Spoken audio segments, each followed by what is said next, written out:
Human nag-alboroto na og mayo si Presidente Digong gumikan kay gibalik-balikan og saway sa iyaha mga kritiko. Sa gikaingon na ni sila og mayo ang kasuko ni Presidente Rodrigo Duterte ngadto kang kanhi Foreign Affairs Secretary Albert Del Rosario.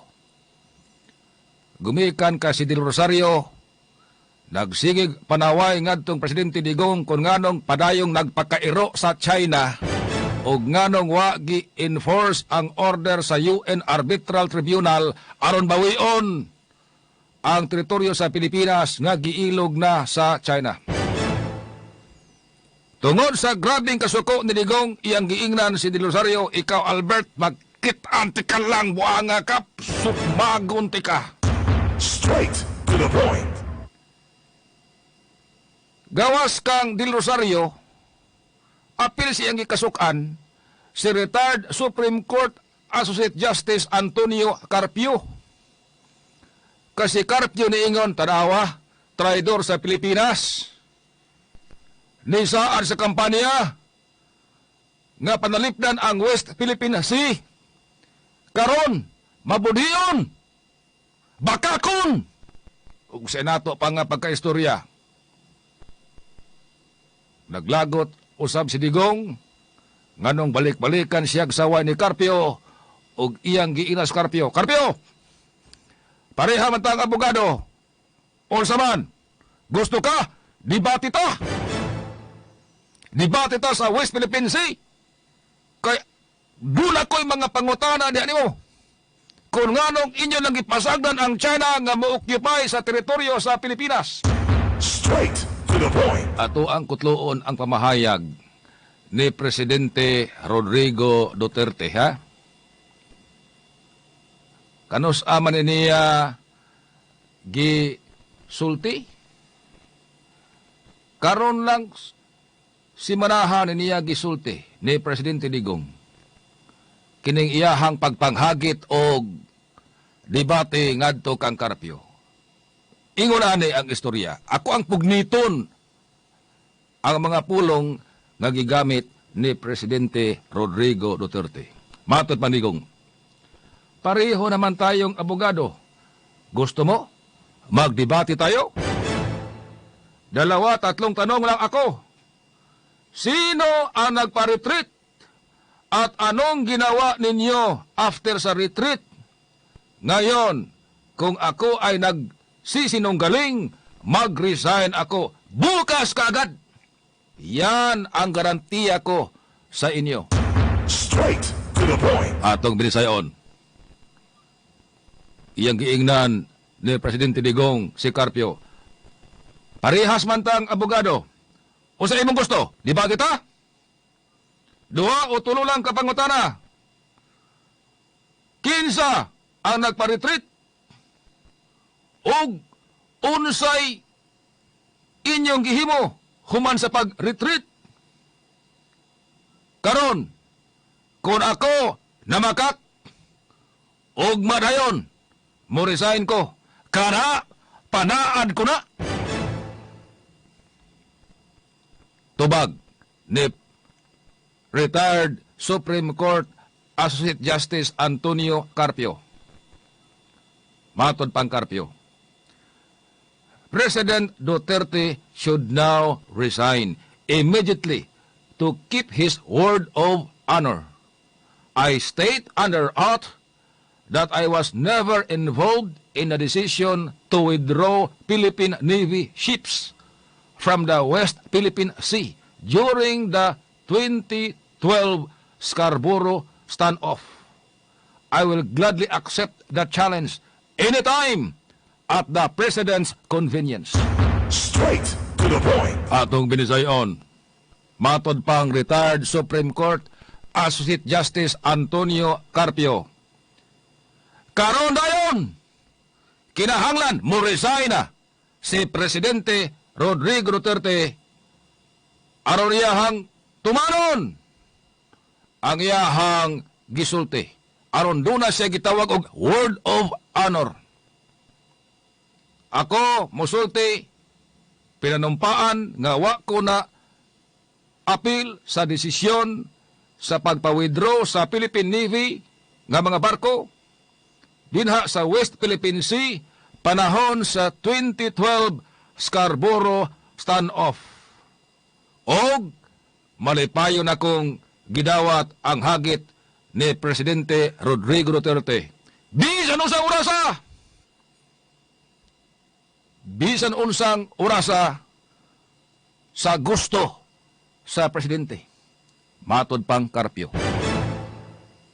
Karon na baniog naman ni rong hagit ni Digong sa debate. Ha? Kay matod pang Carpio, debate lang. Wa gyud na marog ang balhibo ni Carpio sa dihang gihagit siya debate ni Presidente Rodrigo Duterte. Karon god, unsa may depensa ni Presidente Digong ngano wa pa na nagpapahawa ka ng mga barko sa China sa West Philippine Sea, ihangi basol ang kanhi administrasyon ni kanhi Presidente Noynoy Aquino. Ang kampo sab ni Noynoy nga sagad ang manubag mao si kanhi Foreign Affairs Secretary Albert Del Rosario, diingon nga kanong inyo man isumbalik din namo nga nakatuwa na mamis among trabaho. Naka-file na may protesta batok sa China o gidaog ang Pilipinas panahon ni Pinoy. Ang problema kay ang desisyon ni Gawas so nas imuhang administrasyon Hulyo tuig 2016 wa ka-enforce sa order sa UN Arbitral Tribunal kay ni kakaka sa China. Straight to the point. Karon ang Malacañang nagbaw taon og hilot-hilot ug unsaon nila paghilot kining hagit nga debate ni Presidente Digong ngadtong Carpio. Hibaw man ta nga si Carpio suhito ni sa international law. Usa siya sa giila o gi-recognize nga expert sa international law. Apil ani ang paghusay ug unsay conflict sa mga nasod nga nag-ilog og teritoryo. Gawas ana suhito po Carpio sa Philippine history dinha sa West Philippine Sea. Relax lang Carpio. Sa dihang gihagit siya debate ni Presidente Digong. Pero giyon sa ni paghilot-hilot ron sa spokesperson ni Digong ang iyang pagpanghagit. Ha?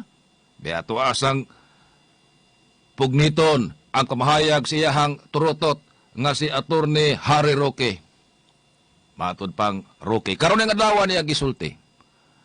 Ang sinabi ko po, the debate has been ongoing as far as the Filipino is concerned. Pero if he wants a formal debate, kahit kailan po yan, welcome naman po ni Presidente yan. Nindutang mo daghilot, Mo ni manghilot dihas Malacañang.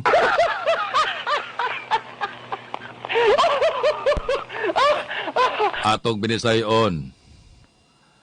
Ako gisulti, ang debate nagpadayon para sa katawhan nga Pilipino. Pero o gusto siya og formal nga debate, andam ana ang atuang presidente. Nindot kay mudag hilot ni si Attorney Harry Roque sa mga pulong ni Presidente Digong kay indirekta nga iyahan na ong gipatuo nga si Carpio na mo inang hagit og debate ngadtong Duterte.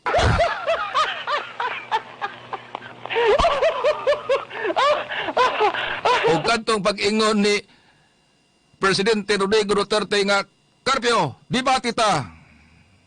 Unsa iyahang paagis paghilot, ang debate padayon para sa mga Pilipino. Mayuhang muda ag hilot yun, oy.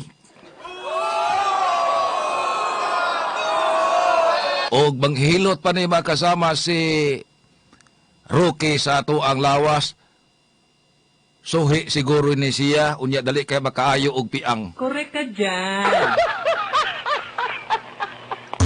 Straight to the point. Ha? Kasi iyahang inistoryahan, ang katong debate, ongoing na para sa mga Pilipino. Pero og gusto gid siya og formal nga debate, andam ana ang ato ang presidente. Indirekta iyang gi-reverse ang istorya. No?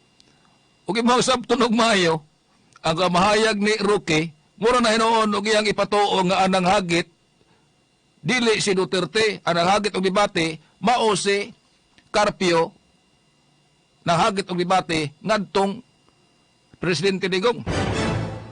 Pero arita sa main issue, debate.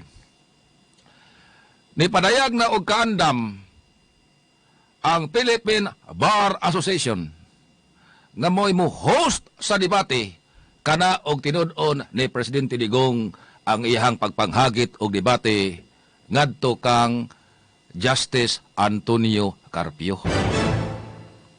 Ang uban niingon doon na may mahimo ng debate kasama? Na anay mahimo ang debate, oy. Kadinha man yung matest og kinsay ligon og mga ebidensya, kinsay ligon nga mga argumento og kinsay posibleng namakak nga naman ang interest man sa yutang Pilipinas ang nakasugal ani nga isyu. Dili man ni ordinaryo nga isyu. Ha? Dili man ni debate nga angay bang ilisan ang ngan sa Pilipinas. Dili man ingon ana. Dili man ni ordinaryo nga debate nga maingon ta angay ba nga ang himuon natong national hero si Andres Bonifacio. Dili man ingon ana. Ang interest ning mao nga isyu, ang interest ani ang ato amang teritoryo sa Pilipinas. Pagkangan nga iyahay ni sila og basulay, kasi digo nga magirumboron og paningil sa mga tao nga, oy Mr. President, asa naman itong ibawang saan in taon, panaos kampanya, nga musakay ka og jet ski, pamarog ka og bandira sa Pilipinas, dinha sa Spratly Islands, asa na? Gipasa man ni Presidente Digong ang bula ngadto sa kanhi administrasyon.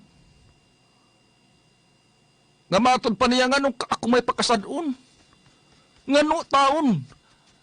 Ha? Nga nung ako man. Sa Tagalog, bakit ako? Oh. Bakit ako pa? Oh. Sa Tagalog na. Oh. Bakit ako ang inyong sinisisi? Oh. Hindi ako ang may kasalanan. Sa Tagalog pang inistoryahan. Pero ang kampo ni Pinoy, pinaagi ni Albert Del Rosario, ang kanhi Foreign Affairs Secretary, ningon, kinsam di ay basulon. Imong basulon si Pinoy? Nga si Pinoy, wa naman maglingkod ron. Ikaw na may presidente, imo untang gi-enforce ang order sa Arbitral Tribunal sa UN aron ato mabawi kanang ato ang isla nag-ilog na China. Straight to the point. Dako ning butang nga interesado ang mga tao nga maminaw. Ha?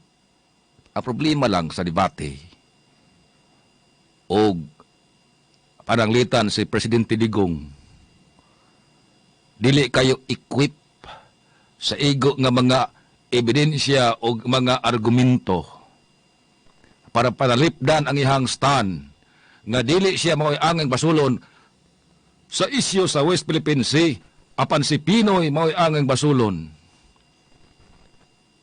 kon huyang ang iyahang argumento o di siya makasuporta og lig-on nga mga ebidensya ana.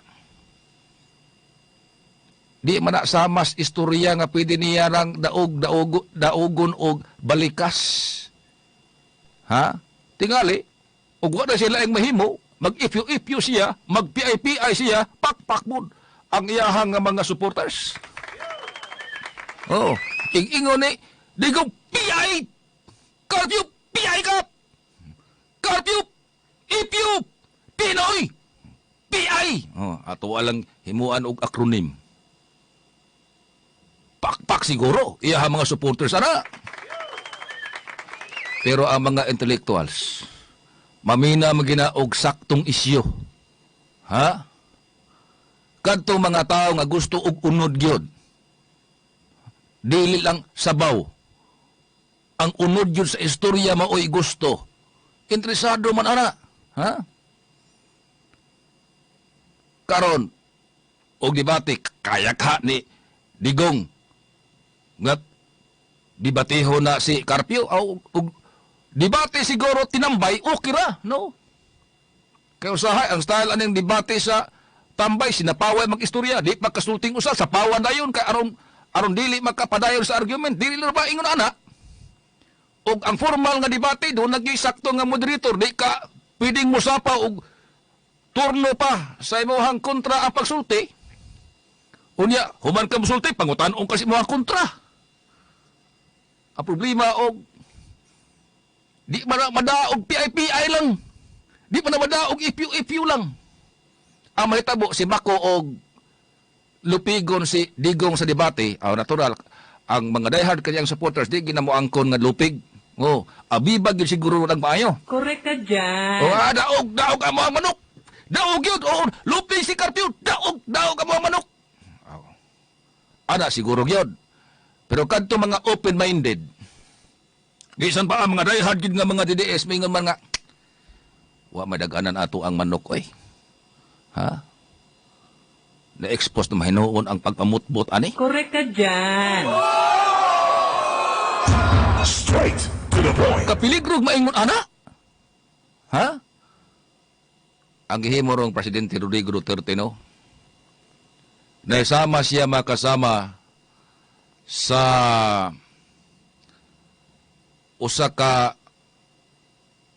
tao nga iyahang gihatagan og hinagiban ang iyahang kontra aron mo ay gamiton para niya.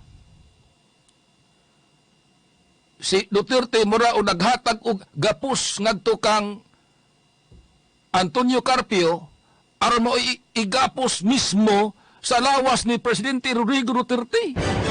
Di man na ordinaryo nga debatista si Carpio. Ngayang basta-bastahon og hagit. Bisan pagani og binugoy style, bisan pag iha pa ng hagdog sukmagay, paminaw na ako ana, na pa na ikasarang si Carpio. Kay praktisado pa na. Pero si Albert Rosario ngayang gihagad og sukmagay, hagdog ma. Iyang ingnan sukmagon, usap mo tayo kasarang ataw na ng Albert Del Rosario. Oy, nasa kong giingon ninyo, tutuan na nas laway, peligro mga nagma, bulintang na. Correct ka dyan. Tara anak ko, si Carpio di madaog buli-buli man. Og bulihon siya di ko, mangbuli man po og baos. Dili ka basta-basta og buli si Digong ngadtong Carpio. Kay bawasan po siya og buli niya, mas labaw pa hinuon ang ibuli ni Carpio. Diba man ay problema noon. Noon. Interesado ang katawhang Pilipino nga maminaw ang isyuha. Pero panahon na sa presentation.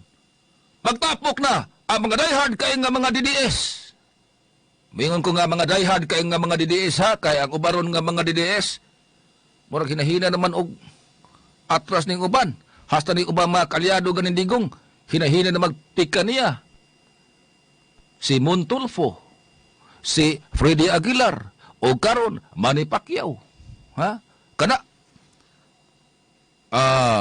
mga supporters gina ni Digong sa politika, kalyado gyud, kapartido.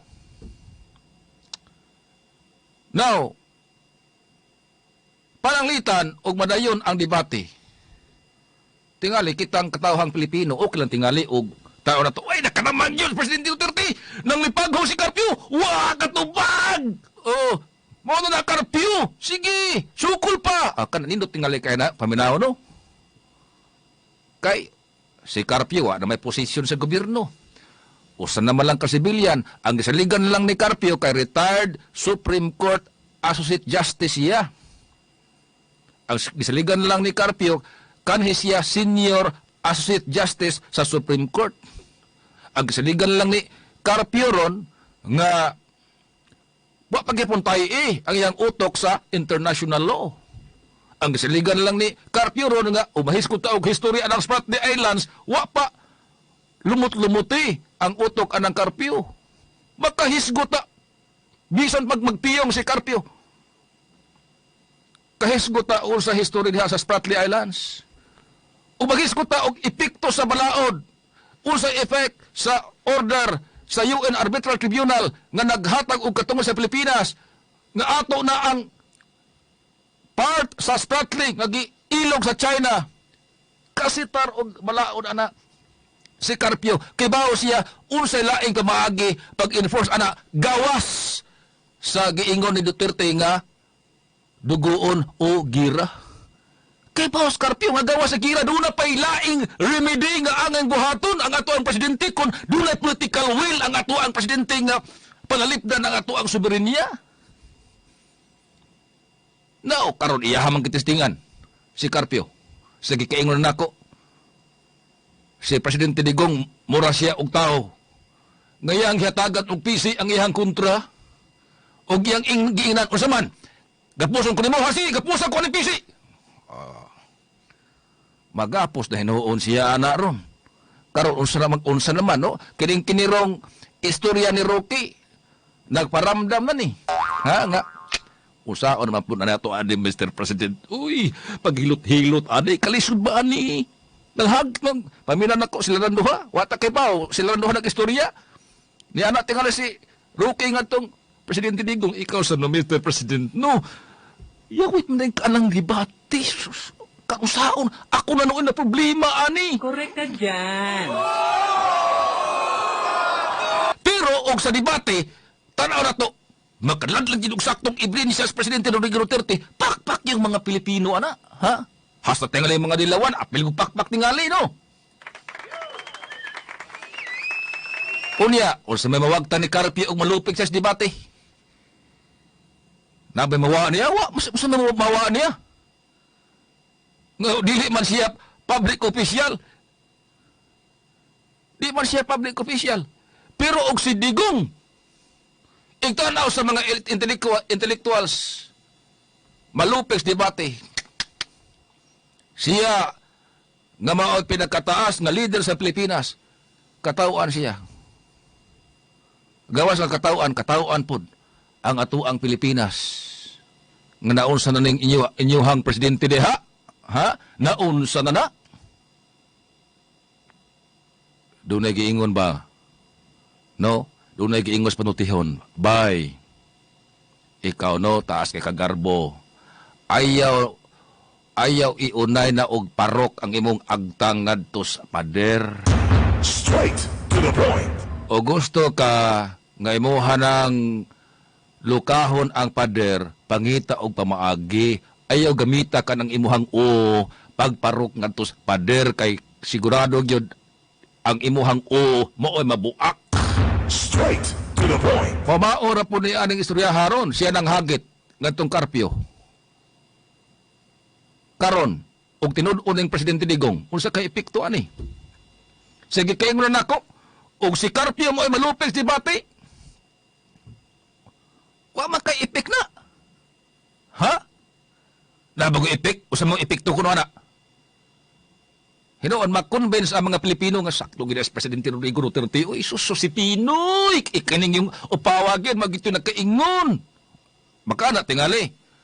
Mas boost ang pagsalig sa mga DDS ngadtong Digong og tanaw nila daog yun Presidente Duterte sa debate labi na og mutingog ng ang Philippine Bar Association og miingon na nga bitaw daghang kay ebidensya gyud nga na-present sa Presidente Rodrigo Duterte no kana mga neutral lang ba nga mga legal minds. Pero klaro kayo nga dihado naabay mawa ang Pilipinas uy dakong epekto og matanawan sa mga intellectuals ilahang mapdunggan sus taul sa na intaw ni wa na may pagwaan lang ka mo debate oy Mr. President na-expose na hinuon ang imuhang pagpamutbot niya oy Correct ka dyan. Straight to the point. pero ato ang pangutanaon ang pulso sa katilingban para ninyo sakto ba tinud-on ni Presidente Digong ay ang bahad og debate ngadto kang retired Supreme Court Associate Justice Antonio Carpio.